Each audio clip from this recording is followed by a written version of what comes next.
Hi there!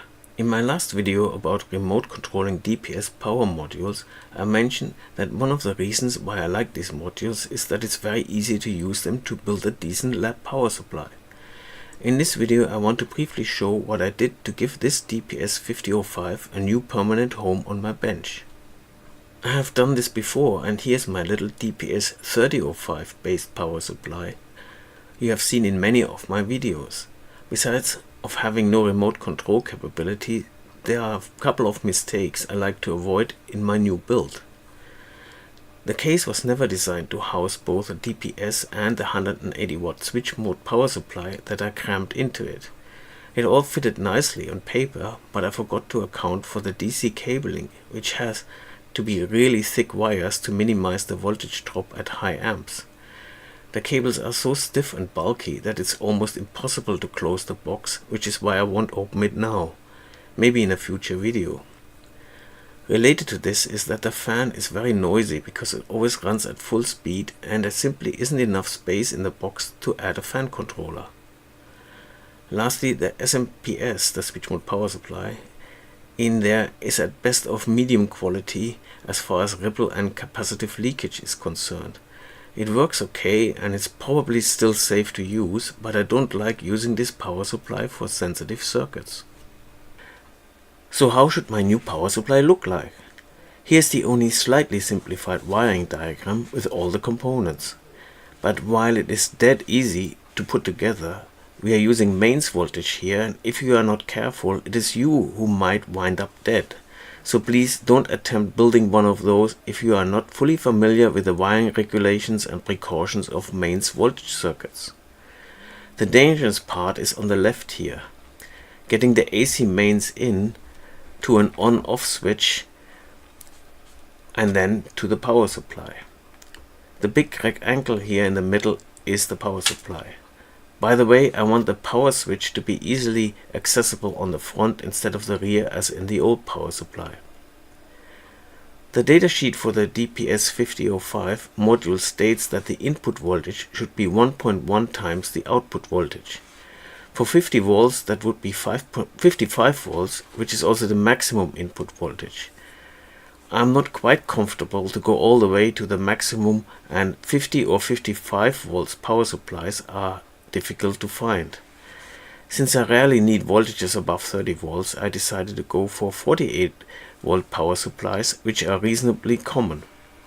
As for the amps, the DPS 5005 can deliver 5 amps, and at 50 volts that would be 250 watts, way more than I ever need. So I decided 3 amps for the power supply is good enough. That is still around 150 watts. Moreover, with this choice I'm only limited the current at high voltages. If the DPS buck converter had 100% efficiency, it should still be able to deliver 5 amps at voltages up to 30 volts, which is also 150 watts. But of course it isn't, but with the power supply I selected, I tested that the DPS 5005 can still deliver the full 5 amps at voltages up to 19 volts and 4 amps at up to 29 volts. The DC output goes to the DPS module, and as far as the lab power supply is concerned, that and 2 binding posts for the output is all that is really needed. However, I do want a fan and a fan controller, so I need to feed the 48 volts into a separate DC-DC converter to reduce it to 12 volts to power the fan controller. The fan controller in turn regulates the speed of the fan based on the temperature inside the case using an NTC or similar sensor. Last but not least, the communications bit. As stated in the DPS manual, you have to decide to use either USB or Bluetooth, but I rather like to have both options. But of course not simultaneously, so I decided to investigate if I can put both interface boards in and switch between them. First of all, it took me a while to realize that the original communication cable that came with the unit switches the colors that are assigned to each end. They are mirrors of each other. It doesn't matter which one you plug in where electrically, but the color to pin assignment changes. Just be aware of that. If you stick with the colors of the original cable and plug one end into the DPS in such a way that on the other side the red is V or 3.3 volts and the green is G or ground, then you can switch between the two modules if you create a wiring harness just like this. Of course you could switch all 4 wires from one module to the next, but such switches are expensive and it isn't really necessary anyway. We can safely wire ground from the DPS to all modules, which is the green wire. Then you can usually wire one output to drive 2 inputs in parallel without causing problems, while you should never connect 2 outputs together, so the yellow wire can also go to both modules. We know we must switch the black wire because it's an output. In my case, I had an old double pole double throw switch, so I decided to switch the supply voltage or red wire as well. Providing power to only one or the other module also avoids overloading the 3.3 volts from the DPS, which the manual says can't provide much current. If you must, you may be able to get away with not switching the red line and powering both modules in parallel. The reason is that at least my USB interface board had optocouplers between the USB side and the DPS side, so the DPS only powers 2 transistors and a diode, which isn't an issue. More of a concern is that the yellow output now truly has to deliver 2 inputs. All I can say is double pole double throw switches are easy to get and not expensive. I recommend switching both the red and black wires. It works fine in my setup. I spent considerable time searching for a good quality yet affordable switch mode power supply. In the end I decided on this one from RS, which is part of their RS Pro line of products. It can deliver 48 volts at 3.3 amps and has all the protections and safety features and approvals you can wish for, plus in this case you can actually be confident that the UL and CE markings are really true. One nice thing is that it allows tweaking the output voltage plus minus 10%, so in my case that will be almost 53 volts, which should be enough to allow the DPS 5005 to get to its maximum 50 volts output voltage. With shipping and tax, VAT, I paid £20, which is admittingly almost double the price I paid for the switch mode power supply in my old TPS based power supply, but I will demonstrate later that in this case you really get what you pay for. The enclosure is also from RS. I searched long on eBay, but I couldn't find a suitable case. Most were too small and some gigantic, and on some I did not like the design. For this project it is important that front and back panel can be easily removed to be worked on, because I need to cut the large square hole for the DPS and the back needs a square hole for the IEC power connector and a round one for the fan. This enclosure here meets all the requirements except that there are no vent holes anywhere, but holes can be easily drilled, and so I decided on this box. Costs £16 with shipping and VAT. For the remaining components I used eBay as source. Here's the DC-DC converter. My only criteria was that it needed to handle at least 55 volts input and provide 12 volts output. The output is adjustable with a trim pot. The stated 10 amps are of course laughable.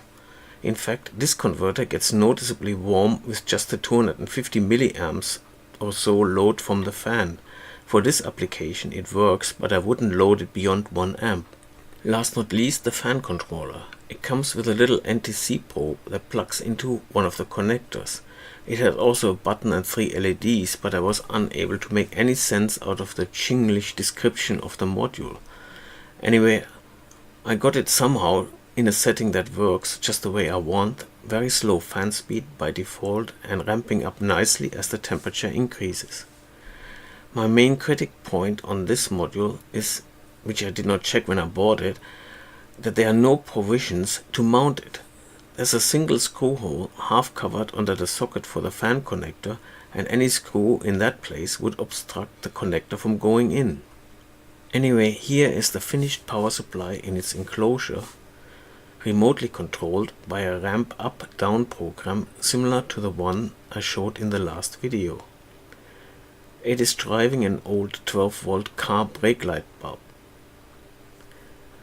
The front panel has just the DPS module itself, the two binding posts and the mains power switch. Since the DPS module display lights up when powered, I did not add an extra power on light. Speaking of light, if you wonder why the program only runs up to 10 volts, it is to avoid overexposure of the camera. At the rear you see the opening for the fan, the IEC power connector on the right, and the USB connector just visible on the left.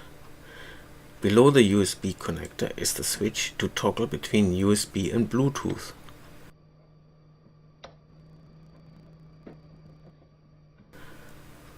I drilled a set of 6mm holes into the lower shell of the enclosure.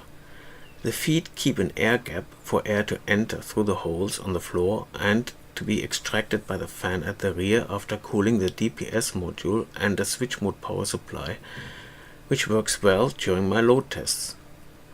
The two screws you see are holding the switch mode power supply in place.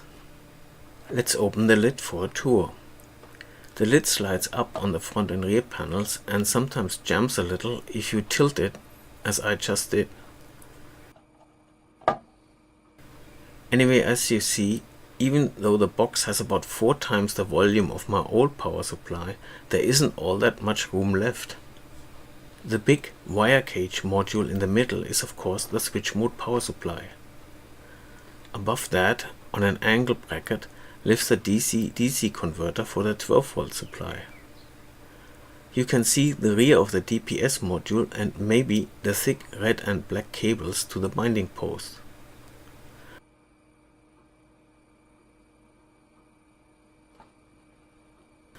On the lower left are the two communication interface boards, and you can see the fan. The fan controller is mounted above the IEC power inlet on the right. Here's the switch mode power supply terminal block. It has 2 sets of DC output terminals connected in parallel, which is convenient to run one set of cables to the DPS module input and the other set to the DC-DC converter. I try to be careful in my wiring, especially on mains voltage, and for safety against accidental touch, I put heat shrink tubing on all exposed connections. Here you see the rear of the IEC mains connector.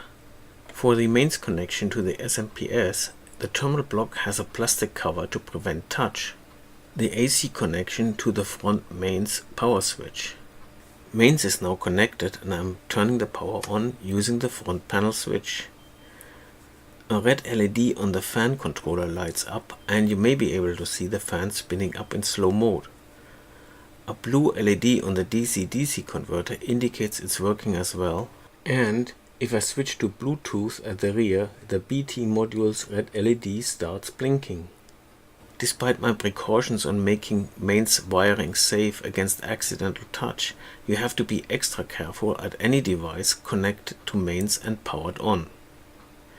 Let me stress again that if you're not careful or familiar with the necessary precautions for mains wiring, do not attempt to replicate my build. You could easily get a serious, possibly life-threatening shock. There is a green LED in the switch mode power supply to indicate that it's on.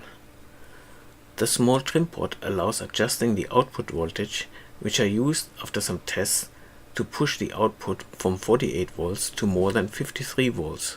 The blue multi-turn trim pot on the DC-DC converter needs to be adjusted to get a 12V output. It is important to do that before connecting anything to the output.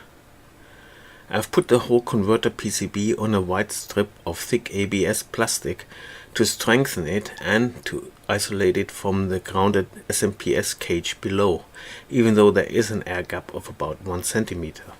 The DC-DC converter is mounted on this metal bracket, which I fixed to the side of the wall of the enclosure. It's not a very pretty solution, but it works. The troublesome fan controller with no usable mounting holes is actually superglued to a thin strip of wood, which is then fixed with 2 bolts to another piece of wood that acts as a standoff and is superglued to the rear panel.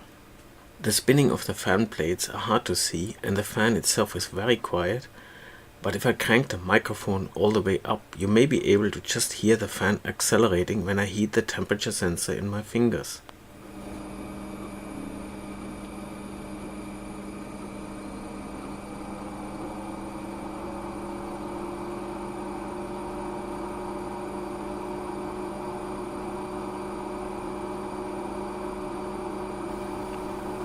and slowing down again after I let go.